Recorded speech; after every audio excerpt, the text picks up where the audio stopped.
Hello and welcome to this episode of Game of Leadership, the podcast for curious leaders. I'm Paula Eddie Wilcox, and today I'm going solo.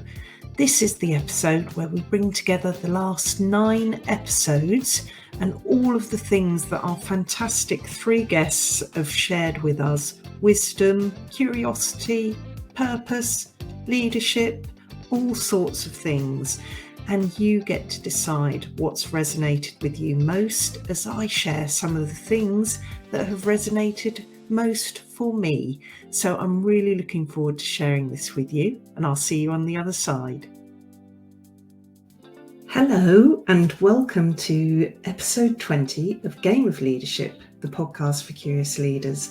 I'm delighted to be with you solo this morning. I know it doesn't happen very often, but every 10th episode I like to do a review of all the fantastic wisdom that our guests have shared with us on their own leadership journeys, what makes them tick, their take on game and leadership, and bring that to you in a neat little packaged episode to ask really what's resonated with you over the last 9 episodes. Now, we've been so lucky. We have had 3 fantastic guests from all over the globe.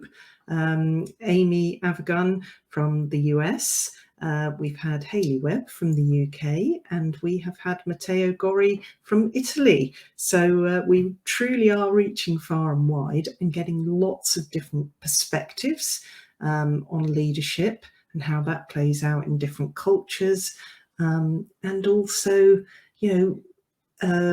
the sort of different aspects of the experiences they've had. Because let's face it, they've all come from completely different walks of life.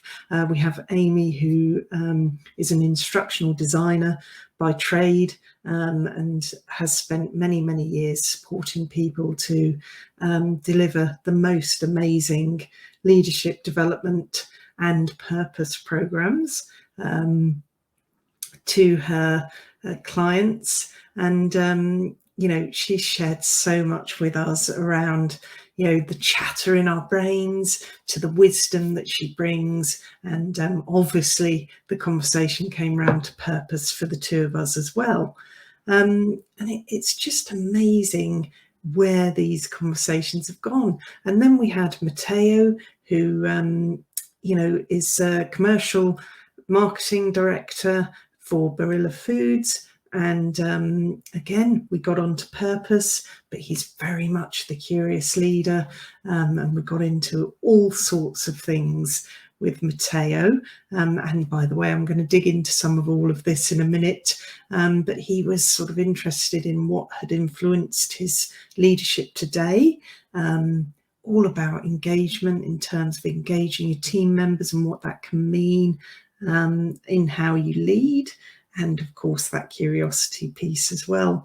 And then of course we had the fantastic Hayley Webb for the last 3 episodes, and she is mountain adventurer extraordinaire with the most amazing background that's brought her to where she is today, and the leader she is of her own business, and importantly leading people on some quite dangerous adventures out in the wilderness.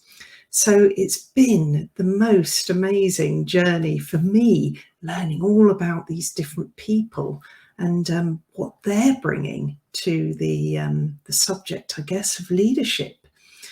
So what are some of the things that really jumped out for me then when I was chatting with them?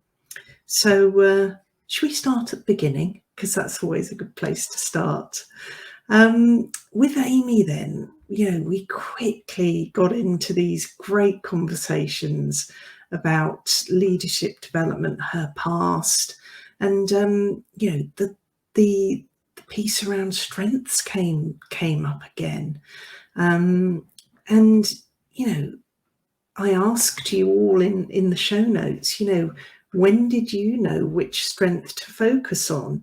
And something that's come up in the other episodes is the whole idea of connecting that maybe to what do you value most, or what do you think you should be using your strengths for? Or is it set in stone that what you're best at should be the thing that you do in your career? So loads of questions there. And, I've had some great conversations, not just with our guests, but with different people that I come across in my day to day. And, I had a conversation with somebody recently about that whole piece around, just because we're really good at something doesn't mean we have to do that in our career, for example. And, I've in the past been almost held back in a role because I was so good at whatever it was that they didn't want me to move into something else, because then that would leave a hole and a sort of experience and capability gap in the team. And it's really interesting, isn't it, how that can play out. So my question to you is, how do you deal with that kind of thing in your teams that you're leading? For me now, and in fact back then, absolutely welcome the differences in the team, the different strengths we all bring, and understand that what we might be really good at and is seen as a strength by others may not fulfill our purpose. You won't be surprised to hear me say that. Or bring us joy, or we may not be compassionate about it. So why do we have to do that every day? I would urge you all to think about the roles that you play and the way that you're leading that whole piece and how that plays into the way that you're leading in your teams or as part of a team, in terms of leading yourself and the things that you choose to do as part of playing to your strengths in the best way that's possible for you, not necessarily everyone else. And that may feel a little bit harsh, but if you're not experiencing joy, you're not passionate about what you're doing in your day to day, it's going to be very difficult to really deliver a good job consistently, because the sort of sadness, feeling fed up, feeling frustrated, we all know those feelings. I'm sure we've all had them from time to time, where we've come to the end of the natural line of a job that we're in, for example. Being able to sort those things out for yourselves, decide and choose that it's time to move on, is going to be really helpful for you. So yeah, look, gosh, we're only a few minutes in, folks, and already the ideas and the mind is racing. And Amy talked about that chatter in our brains. As I'm talking to you now, I've got lots of thoughts in my head about what else I want to tell you in this episode. Or just now I heard my dog move outside the door, and I'm like, oh, what's she doing? How do we keep our minds on the thing that we're trying to do to really focus and achieve whatever it is that task is, or that longer term goal? How do we quiet that chatter in our minds? So I hope, if you haven't listened to Amy's, certainly episode 11, where we were talking about the chatter in our minds, do go have a listen. But also to episodes 12 and 13 with Amy as well, where she just shares so much wisdom. And then, of course, we get into that discussion about the purpose, being connected with our own purpose, that guiding light within, which of course is a big part of the work that I love doing with my clients. Because it's not that we've never got a purpose until you meet me and do work with me on that. You've always had a purpose. You just may not know how to connect with it, and that's one of the joys of the work that I do. One of the many joys of the work that I do, because we're able to dig into that and see what it is that really is deep inside and really is helping you lead yourself, and then can support you moving forwards to decide what's best for you. And it helps inform all choices in life as you lead yourself. It's not just about your professional career, traditional idea of leadership. It's all about how you lead yourself in life, with your family, with the relationships you have, friends. All of that comes into it too. And purpose really does help you do that, because it can help you decide what boundaries that you keep, how far you're prepared to push those, or whether they're rigid and you really want to uphold them.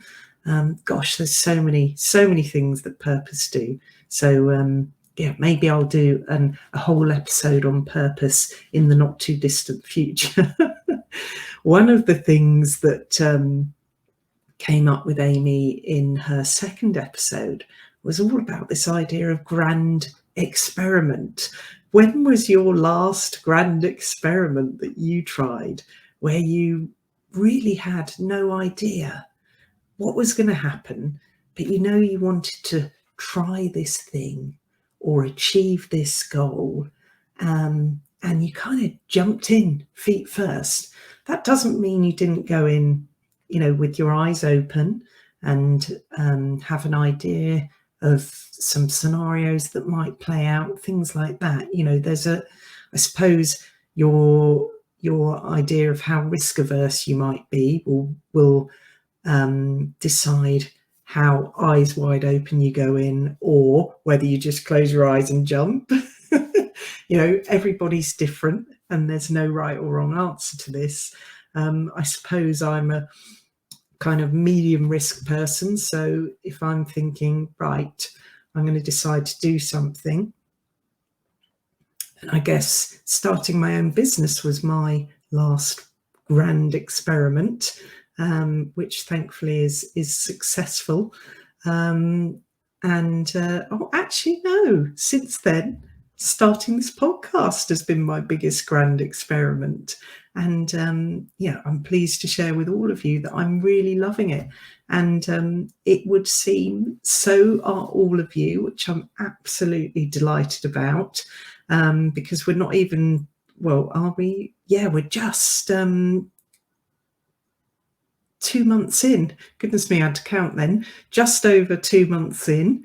And we're well on our way to 350 downloads. So, it's so exciting. And hopefully by the time you listen to this, even more downloads have passed. And it's just been such an exciting journey. But as Amy put it, a grand experiment, because, how on earth did I know if this was going to be successful? There's lots of podcasts out there that talk about leadership. So sharing that story with you, that for me, it was a risk. It might not have worked. I might not entertain you. I might, you might not find this interesting. So I'm really delighted that you have, and really delighted that I took that sort of, what I would say, medium risk. I went in with ideas of how it would work, what I would do. But the unknown for me was how it was going to be received. So you get the idea that, these things are different for everybody. Your grand experiment might be that you tried to do a family gathering, or you tried to do a team build at work. That's something new that you haven't done before. There's all sorts of things that could be your grand experiment. And I think it's healthy to do these once every so often. So at the moment, I'm doing one about every 2 years. So we will see how that trend continues for me. Then, of course, third episode with Amy, storytelling came up. One of my favourite things to talk about. And a good friend of mine, Andrew, who I've spent a lot of time with, talking about how best to tell your story. And a lot of the people I work with now, we're encouraging to tell their story in their best way and be a part of your own story. Don't just be an observer. You really want to jump in feet first and take part and be the creative writer of your own story. It's fascinating when you start to think about it. And all of those things I've talked about, the chatter in our minds plays a part. Being connected to our purpose plays a part. Knowing what we're good at, what we enjoy, and what we choose then to do with that in terms of wanting to try new things, even though we're really good at these things over here, shouldn't stop us being able to choose a different path, try new things, and of course look at our own grand experiments. And that could be as simple as, well, sometimes it's not simple, but changing a role and trying a new theme, if you like. So from, I don't know, coaching to communications, or communications to IT, or IT to finance. Who knows what that might be for us? But more and more people are taking that plunge later in life and deciding they want to change. So, my question to you now then is, what's stopping you making that change if you're feeling that what you're doing now is not right for you? So there's so much we could talk about today. So then I'm going to jump into Matteo's episodes, where we talked about the influences that make us the leaders we are today. And he talked very much about his parents and the fantastic grounding that they gave him in the shop back home when he was a boy, how he learned customer service and was curious about how people behave. It was so fascinating to chat to him. And I know that if you haven't already listened to my 3 episodes where I talk about my leadership story in episode 1, and my take on game and leadership in episode 2, and then my pivotal moments in episode 3, I talk about my parents and all of that in there. So, it's good fun. They play a part in your life and have influenced you, no matter, what way that went for you, how you feel about it now. But of course, then there's other people that influence us along the way as well. I've met some absolutely awesome leaders in my eyes over the years. I've also met some truly terrible ones who don't even come into the realm of leadership. And these experiences, exchanges, that human connection help build and make us who we are today. So so interesting. People are fascinating, and they will always surprise you. Goodness me, what else did we look at? The idea of how much leadership has changed in the last decade came up as well with Matteo. And, it's very much that shift from autocratic hierarchy, do as I say, not as I do kind of behavior. We're moving more into that sort of collaborative and people-focused space. Not everybody's got there, of course they haven't. Not every organisation is getting there, but a lot of organisations and leaders are starting to realise how important this move to collaboration and focusing on your most important asset, which is your employees, and making sure they're engaged. We talked about engagement, how important it is that they feel valued, enjoy what they do, and how much they feel supported. That can influence heavily on the success of the business or the organization. So, I'm sure I'm not telling you anything you don't already know, but it's how often do we think about these things? And another sort of change that's emerging for me is this idea around inclusive leadership. The whole sort of diversity, equity, and inclusion agenda that's much, much more visible now. Organizations have their own ED&I policy. For me, I adhere to the code of ethics of the International Coaching Federation. They have their own code of ethics, that we agree to abide by as coaches, in terms of making sure we're looking after ourselves, our clients, and the reputation of the coaching industry. So it's really, really vast, and something that crops up every so often when I'm chatting to the guests that we have on the podcast.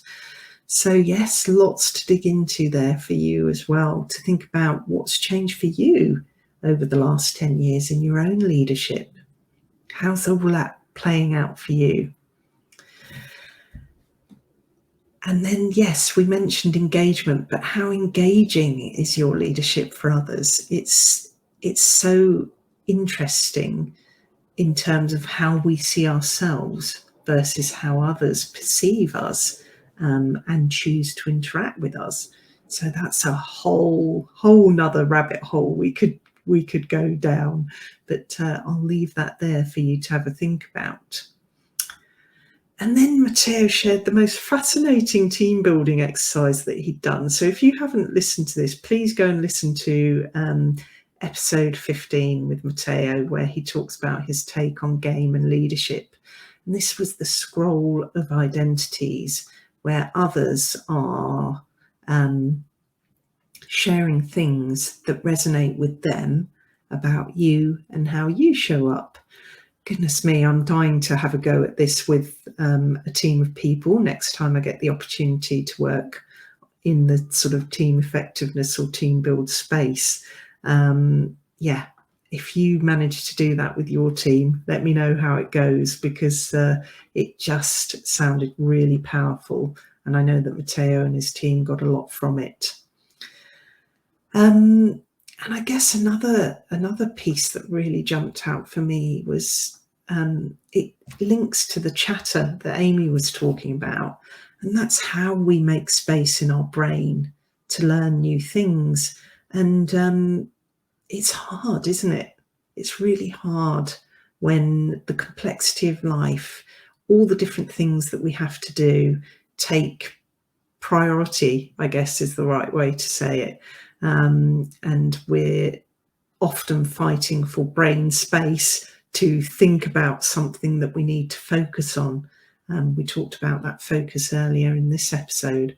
So how do you do that? How do you make space in your brain to learn new things and get focus on what you're having to do in the moment?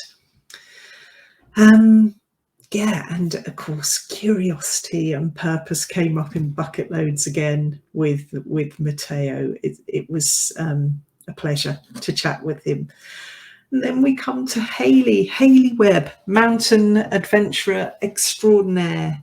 What a fantastic history Hayley has. And I remember when we had Jodie Salt on early on in our episodes as we started the podcast, we talked about that whole idea that our careers, if you like, the professional path of leadership, is a series of accidents and falls and trips. And, we're not always on a clear path, that often that clear path only emerges later in life.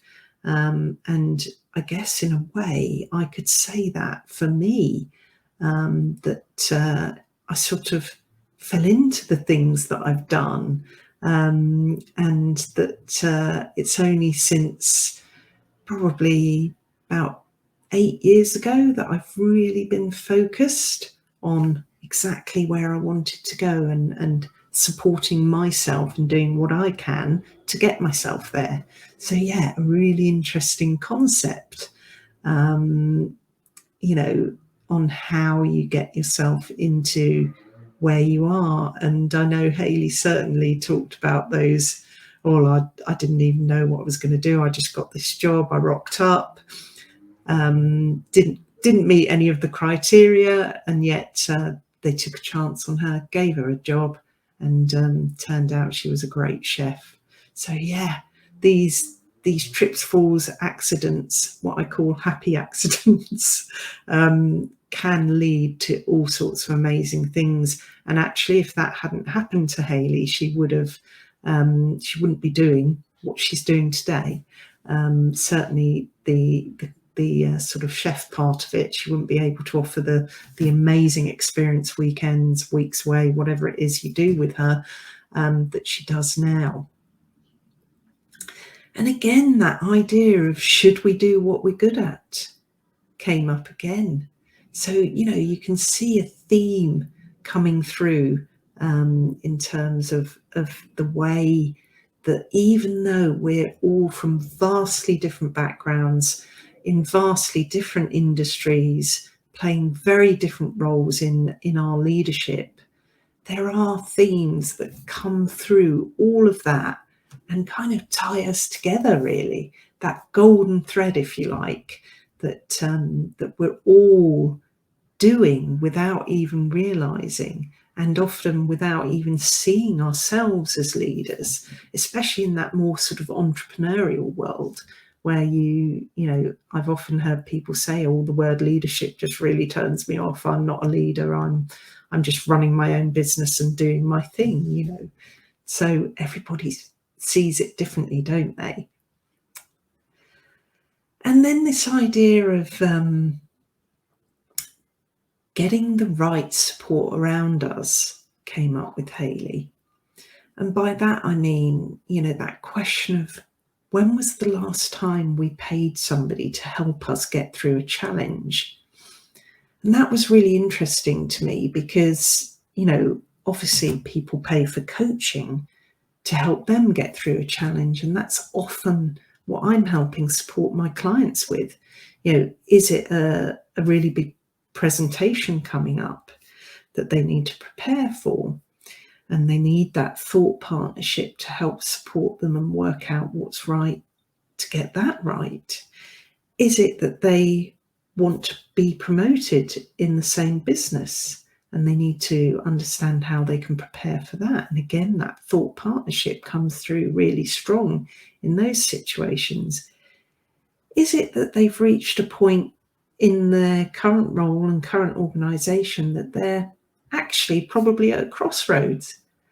They could go this way for a different role, sidestep or promotion internally, or they could go this way and change it up completely, different company, different type of role, have their grand experiment, as we were talking about earlier, and make that change.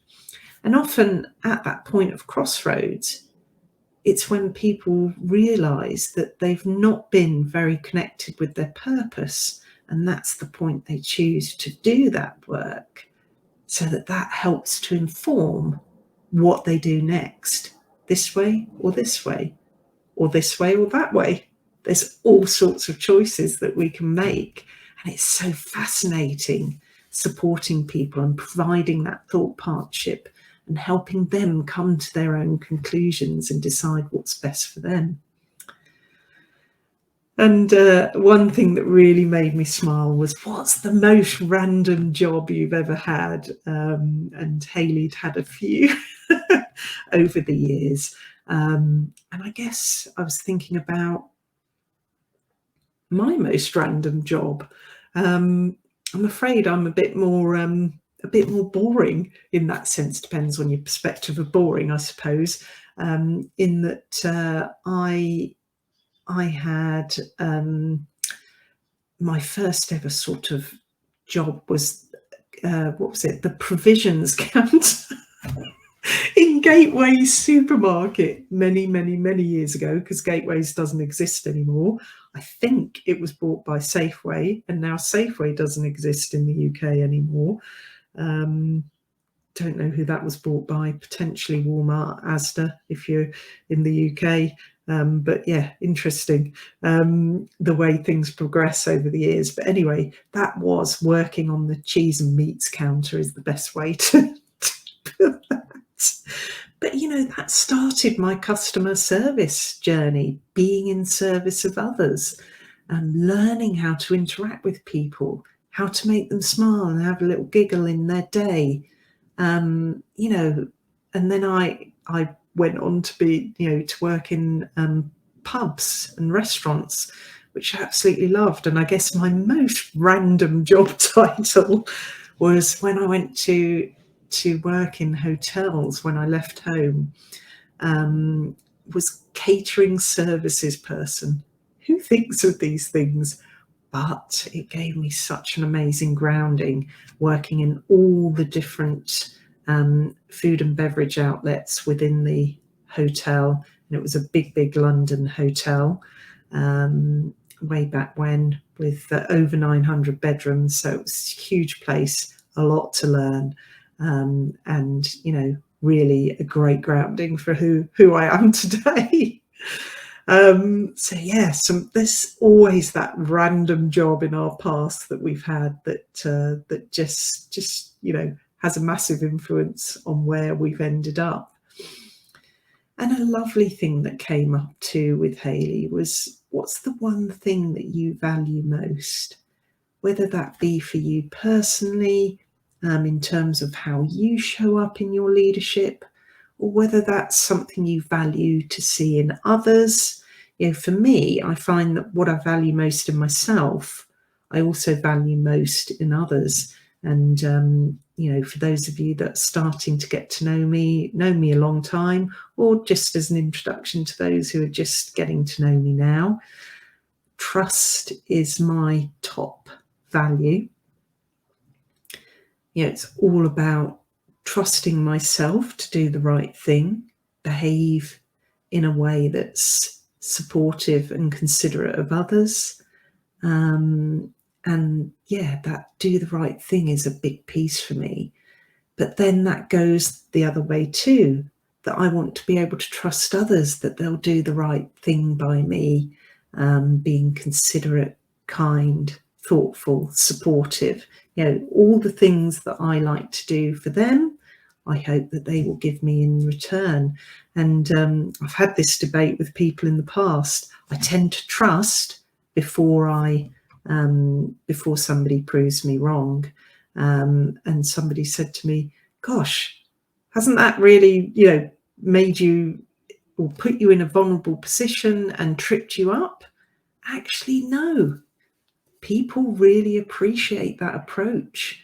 And, for me, it's a given, unless you prove me otherwise. And then once trust is broken, it's very, very difficult to recover. If you've not heard of the trust equation, go and have a look. It's very interesting.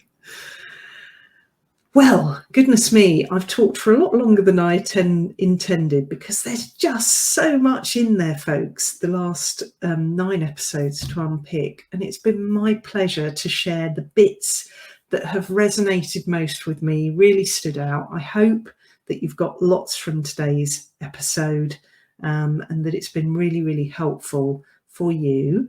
I hope you got your notepad and pen before you started, so that you've noted down those things that mean the most to you, or that you might want to go and investigate further. Until next week, it's been an absolute pleasure, and I'll see you soon. Bye for now.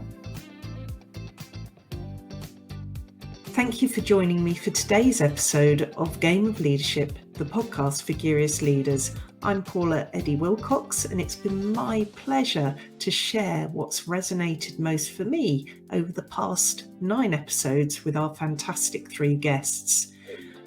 What now do you want to take away and help change or influence the way you lead moving forwards? There's been so much in there that I've shared today, and so much that we could dig into deeper. So if you want to know more, please do reach out and get in touch. I'd love to have a chat. But for now, I look forward to speaking with you next week on Game of Leadership, the podcast for curious leaders. Take care.